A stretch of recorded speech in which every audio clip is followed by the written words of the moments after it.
Alors, après le solide, nous avons le deuxième sous-système, la poulie. Nous avons la poulie.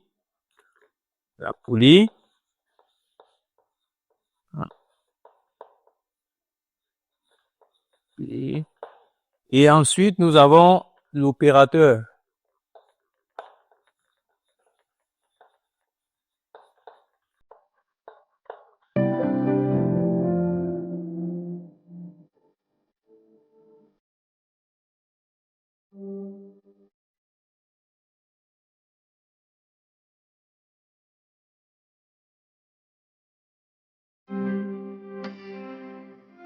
Donc, notre système ici est constitué de l'ensemble solide que voici, poulie que voici et opérateur que voici.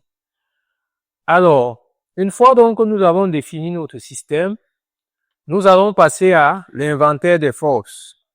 Deuxième tiret.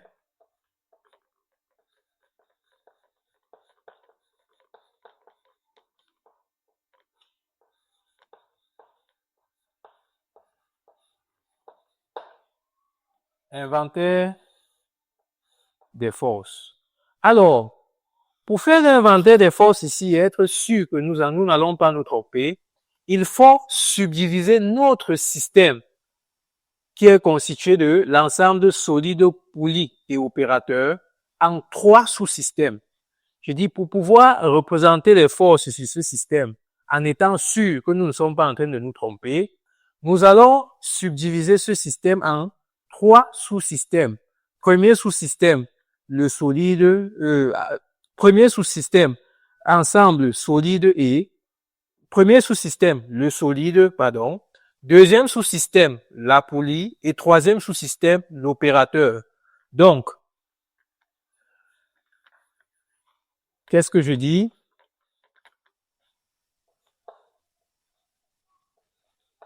Pour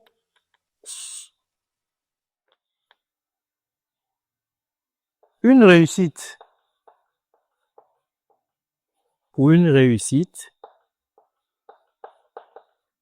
claire de l'inventaire des forces,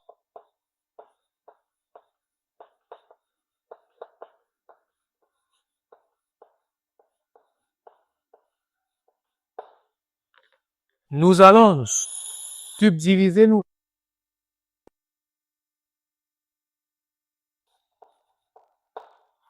nous allons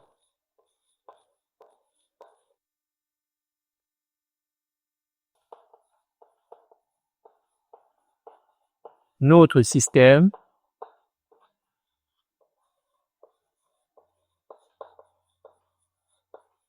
en 3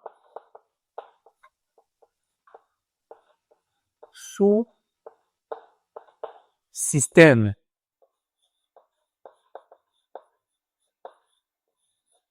Qui sont sous-système 1, sous-système.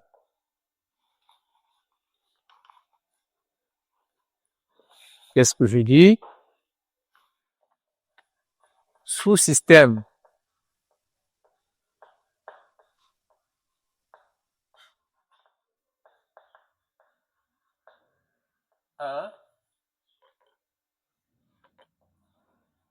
Le solide.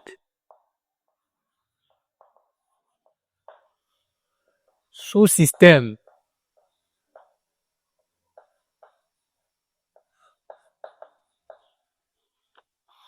Sous-système.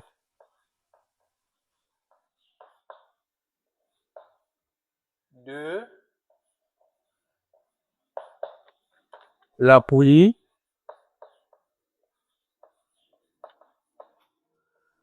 Sous-système.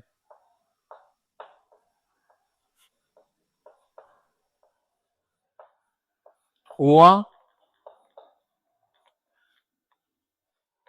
l'opérateur.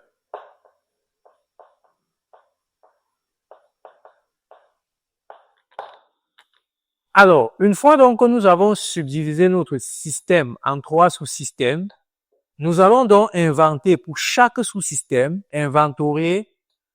nous allons donc inventorier les forces qui s'appliquent sur chaque sous-système. Nous allons inventorier les forces qui s'appliquent sur chaque sous-système. Alors, lorsque nous prenons notre premier sous-système qui est le solide, nous constatons que nous avons ici un solide S qui est accroché à un fil. Nous avons un solide S qui est accroché à un fil. Alors, si nous voulons donc faire l'inventaire des forces qui sont appliquées à ce solide-ci, nous aurons comme première force le poids de ce solide-ci. En plus du poids, nous aurons la tension du fil sur lequel est accroché notre solide. Donc, comme première force,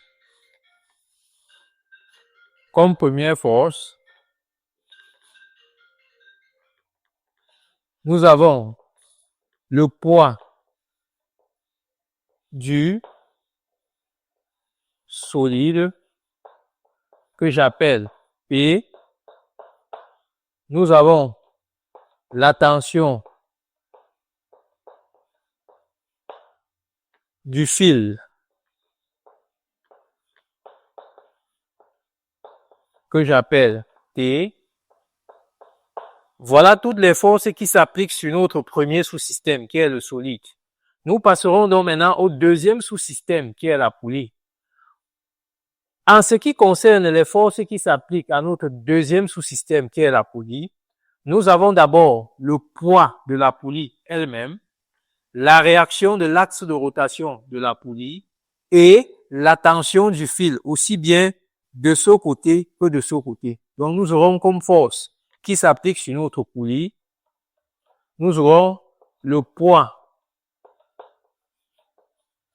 de la poulie que je vais appeler P'. Nous aurons la réaction normale de l'axe de la poulie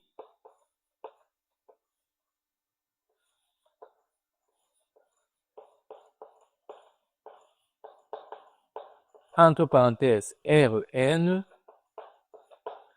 les tensions du fil. Tension du fil, nous avons cette poulie. Lorsque je me place au point M et que je vais tirer la corde vers le bas, ma poulie va tourner. Il y aura donc à ce niveau-ci une tension du fil qui sera opposée à la direction de rotation de la poulie et une tension du fil qui sera orientée dans le sens de rotation de la poulie. Donc, nous aurons une tension du fil qui sera orientée dans le sens contraire de la rotation de la poulie et une tension du fil qui sera orientée dans le sens de rotation de la poulie. Pourquoi? Parce que la tension du fil est une force de rappel. Donc, nous aurons donc ici une tension du fil T1, une tension du fil T2. Donc, nous aurons donc tension du fil entre parenthèses T1, tension du fil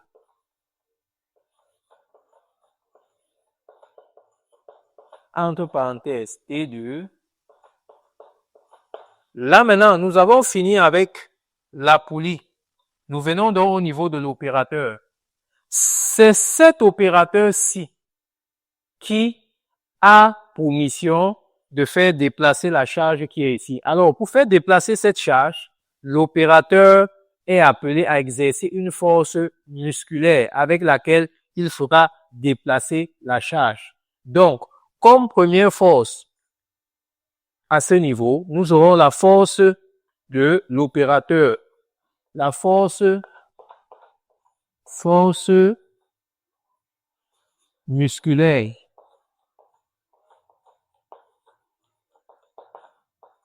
entre parenthèses, grand S.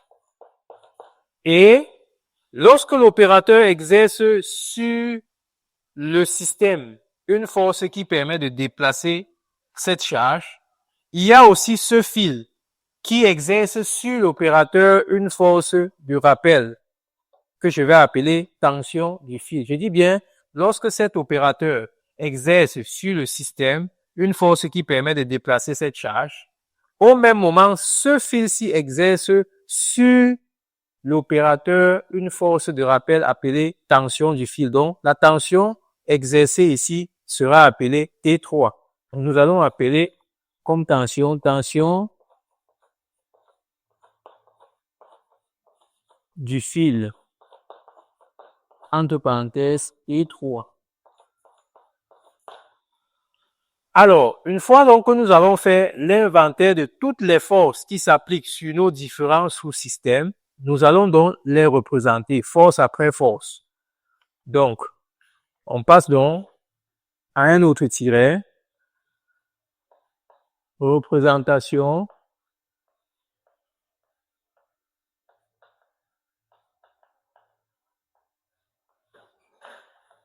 des forces sur le système.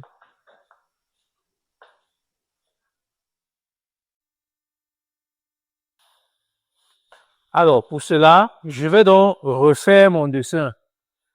Je vais refaire mon dessin ici.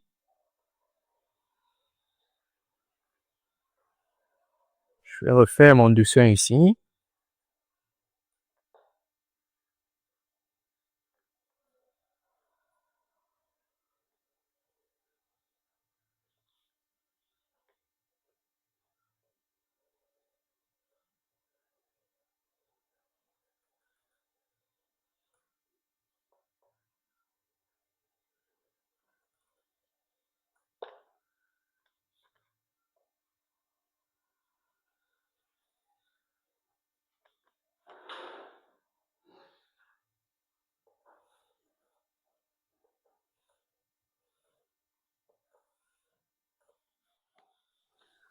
Voilà mon dessin. Ici, c'est le point M. Ici, c'est l'axe de rotation de ma poulie. Ici, c'est le rayon de ma poulie. Alors que je vais donc représenter les différentes forces que je viens d'énumérer là sur mon système.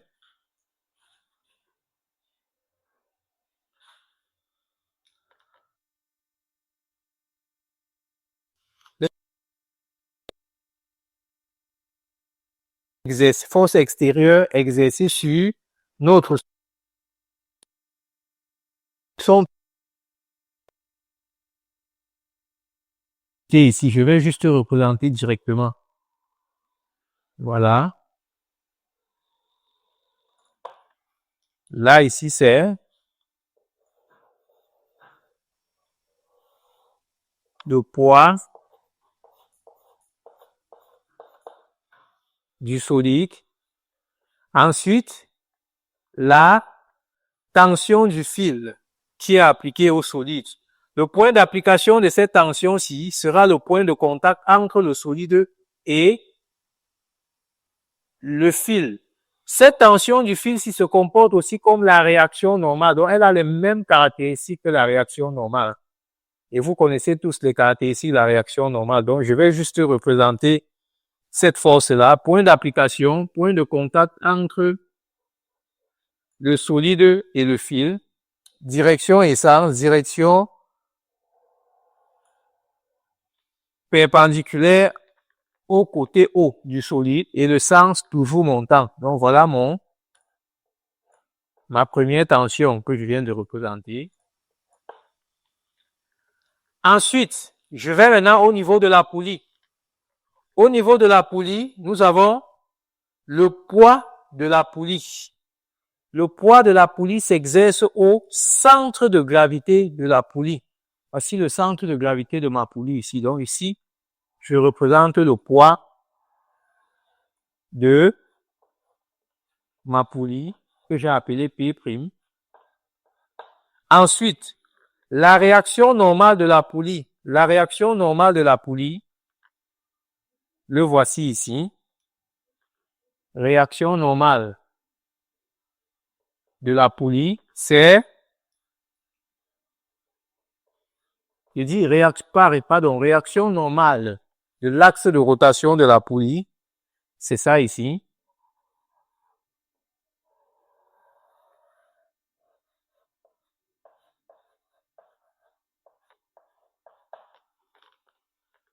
Ensuite, nous avons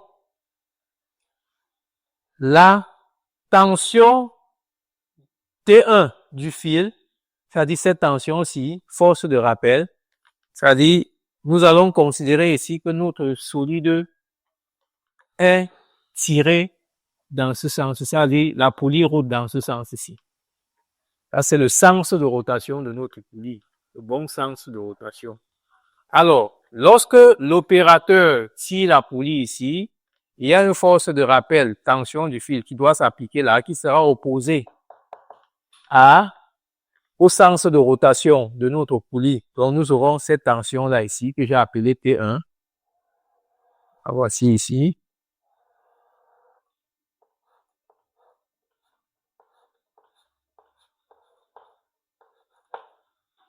Ensuite, nous aurons une autre tension du fil.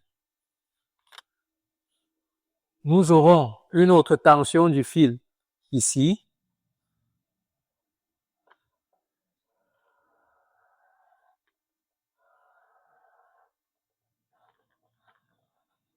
Que j'ai appelé T2. J'ai fini avec la poulie. Maintenant, je vais au niveau de l'opérateur. L'opérateur exerce, pour pouvoir faire déplacer ce solide-ci, une force musculaire qui le permet de tirer le solide, vers le haut. Cette force musculaire-là aura ce sens-ci. Et le point d'application sera exactement ici. Nous avons donc cette force musculaire-là.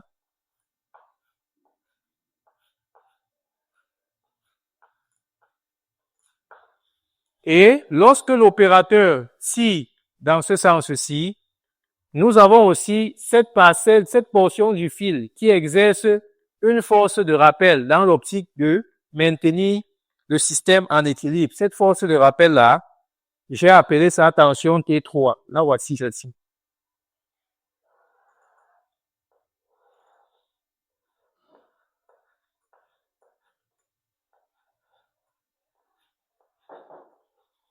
Voilà donc représenter toutes les forces que nous venons d'énumérer.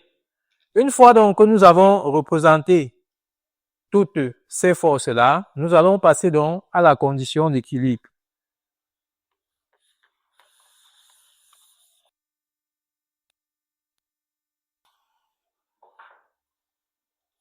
Condition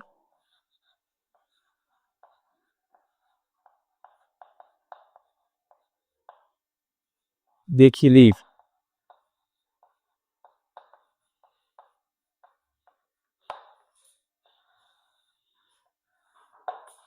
Alors, comme condition d'équilibre, nous constatons que lorsque l'opérateur placé ici tire le fil vers le bas, ce solide-ci effectue un mouvement de translation. Donc, comme première condition d'équilibre, nous aurons la somme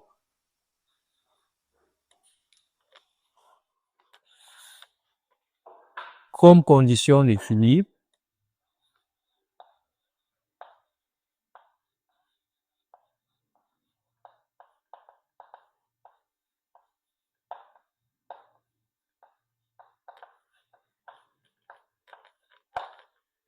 Nous aurons deux points. Pour le sous-système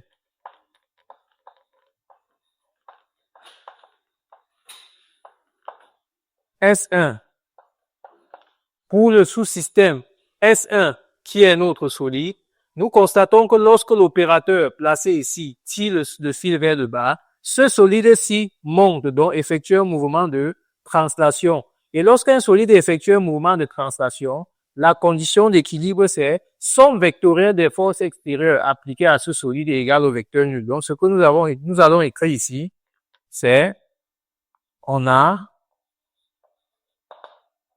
somme vectorielle des forces extérieures appliquées à la poulie égale au vecteur nul.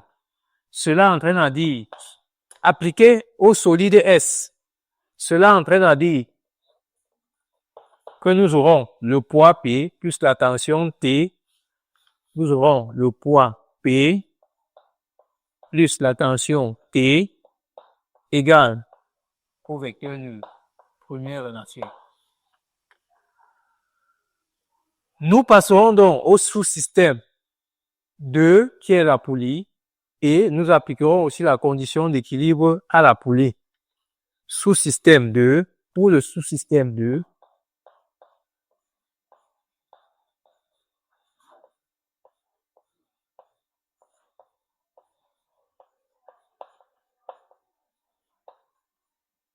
S2, qui est notre poulie, nous allons lui écrire aussi la condition d'équilibre. Alors, le constat que nous faisons ici, c'est que lorsque l'opérateur exerce ici une force pour tirer le fil vers le bas, la poulie, quant à elle, n'effectue pas un mouvement de translation, mais plutôt un mouvement de rotation parce qu'elle va tourner.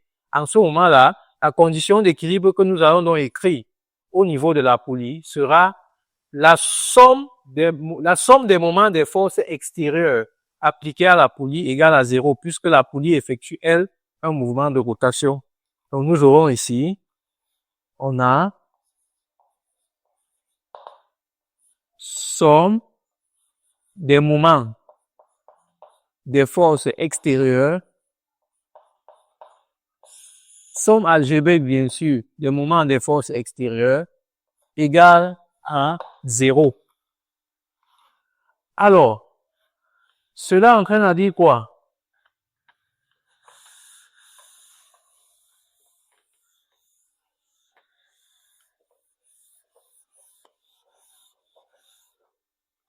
Cela entraîne à dire quoi? Cela entraîne à dire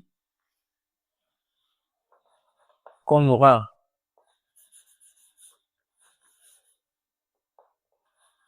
le moment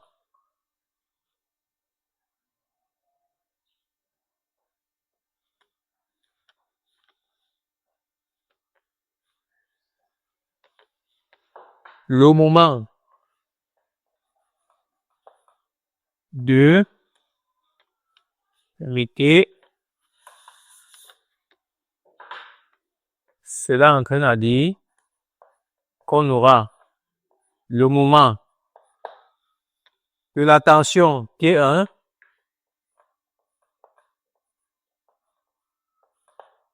plus le moment du poids T' plus le moment de la réaction normale plus le moment de la tension T2. L'espace est très petit, je vais reprendre.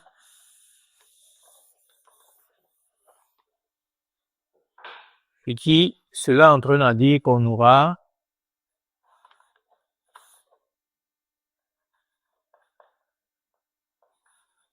le moment de la tension T1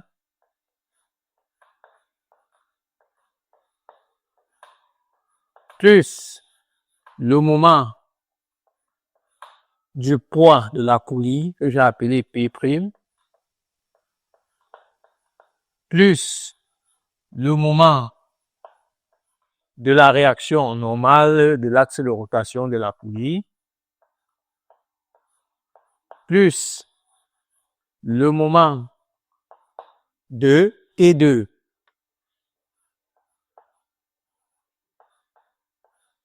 égale à 0. Là, j'ai fini avec la poulie. Maintenant, pour le système,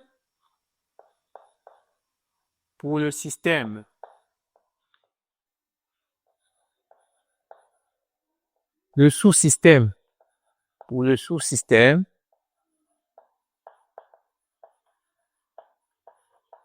S3, on a, pour le sous-système S3, il s'agit ici de l'opérateur. L'opérateur, quant à lui, effectue un mouvement de translation. Donc, nous allons écrire somme vectorielle de toutes les forces extérieures appliquées à l'opérateur, par l'opérateur ou encore à l'opérateur égale au vecteur nul. Cela entraîne à dire qu'on aura la force musculaire de l'opérateur plus la tension T3 égale au vecteur nul.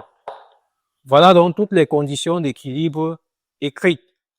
Une fois donc que nous avons écrit les conditions d'équilibre, nous allons passer aux projections. Donc, projection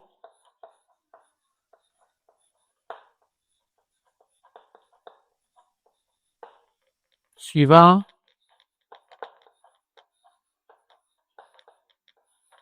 les axes.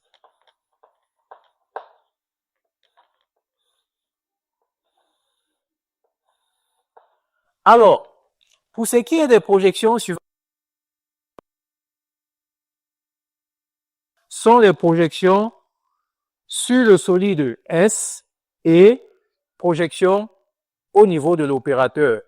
Au niveau de la poulie, il n'y a pas de projection à faire puisque le solide est en rotation. Tout ce qu'on aura à faire au niveau de la poulie, c'est de considérer ce sens de rotation ici comme étant le sens positif. Ça veut dire toute force dont sa droite d'action sera opposée au sens-ci, à ce sens de rotation-ci, son moment sera compté négativement.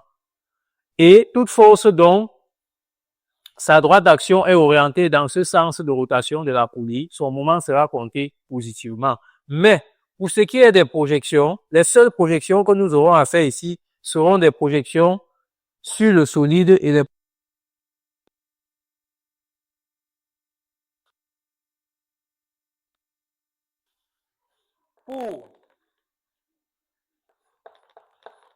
pour S1, c'est-à-dire le sous-système 1, on a 2 points, moins P, on a moins P plus T égale à 0. J'ai fini avec le sous-système 1 qui est le solide.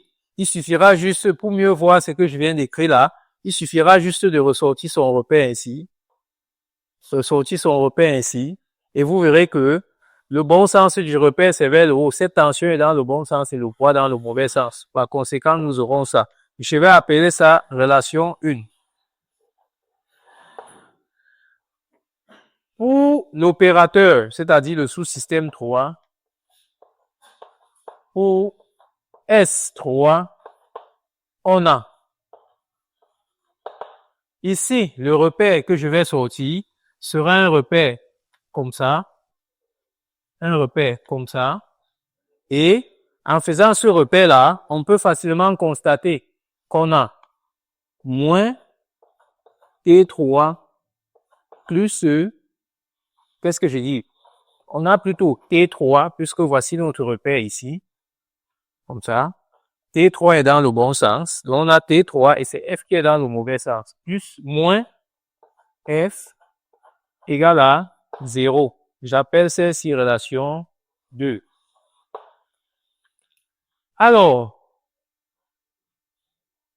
pour la poulie de système S2, on n'aura pas besoin de faire de projection. Mais comme je dis, on aura juste besoin de considérer ce sens-ci, puisque l'opérateur tire le fil de ce côté, ça veut dire que la poulie tournera comme ça. On aura plutôt besoin de considérer ce sens-ci comme étant le sens positif. Ça veut dire quoi? Toute force dont sa flèche sera orientée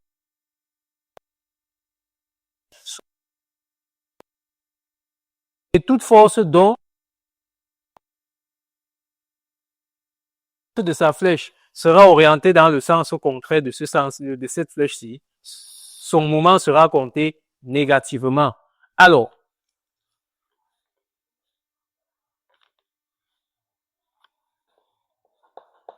pour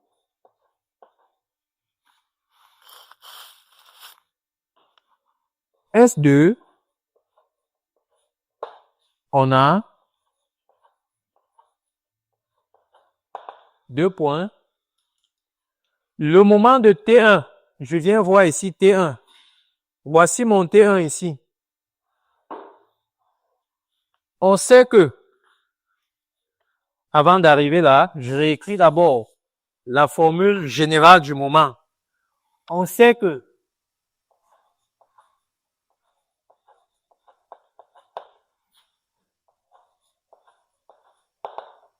le moment d'une force par rapport à un axe delta est égal au produit de la force fois la distance qui sépare la droite d'action de la force de l'axe de rotation. Cela entraîne à dire qu'on a moment de T1. Voici mon T1 ici. Voici mon T1 ici. Voici la droite d'action de T1. Ça veut dire la distance qui sépare la droite d'action de T1 de l'axe de rotation que voici. Voici la droite d'action de T1 ici. La distance qui sépare cette droite d'action de l'axe de rotation que voici, c'est bel et bien le rayon ci. Et nous constatons donc que lorsque la poulie tourne dans ce sens, qui est le bon sens, cette tension-ci a cette tension-ci s'oppose. Cette tension-ci s'oppose à la rotation de la poulie. Par conséquent, le moment de cette tension-ci sera compté négativement. Donc, on aura donc quoi? On a donc moins T1 fois D. D étant la distance qui sépare la droite d'action de la tension que voici. Voilà la droite d'action de la tension. De l'axe de rotation que voici. Cette distance-là, c'est bel et bien R. Donc, on aura T1 fois R. On passe au moment du poids de la poulie. Voici le poids de la poulie. Nous constatons ici que la droite d'action du poids de la poulie rencontre l'axe de rotation. Et nous avons dit tout à l'heure que pour qu'il y ait effet de rotation, la droite d'action d'une force ne doit pas rencontrer l'axe de rotation. Une fois que la droite d'action d'une force rencontre l'axe de rotation, ça veut dire qu'elle ne travaille pas. Donc, elle ne permet pas au solide de roter. Comme nous avons donc ici le poids dont sa droite d'action rencontre l'axe de rotation, cela voudrait tout simplement dire que ce poids-là ne favorise pas la rotation du solide de la poulie. Par conséquent, donc, son moment sera compté, son moment sera égal à 0. J'espère que vous m'avez compris. Étant donné que la droite d'action du poids rencontre l'axe de rotation, ce poids-là ne favorise pas la rotation de la poulie. Par conséquent, donc, son moment sera compté, son moment sera égal à 0. Donc, plus nécessaire de venir mettre le 0 ici. J'irai donc au moment de la réaction. Je constate que la réaction, c'est le même principe. La droite d'action de la réaction rencontre aussi l'axe de rotation. Ça veut donc dire que le moment de cette réaction, ce sera aussi nul. Je vais donc à la quatrième force, qui est la tension T2 du fil. Je constate donc que voici la droite d'action de la tension T2 que voici. Et voici l'axe de rotation. La distance qui sépare la droite d'action de cette force-ci, de l'axe de rotation, c'est bel et bien cette distance-ci, qui est encore le rayon de la poulie. Et cette tension-ci est orientée dans le même sens que le sens de rotation de la poulie. Par conséquent, le moment de cette tension-là sera compté positivement. Donc, on aura ici plus T2 fois R égale à 0. Ça, c'est la relation 3. Alors, Je vais réécrire toutes ces relations-là ici pour que nous puissions bien voir ce qui se passe.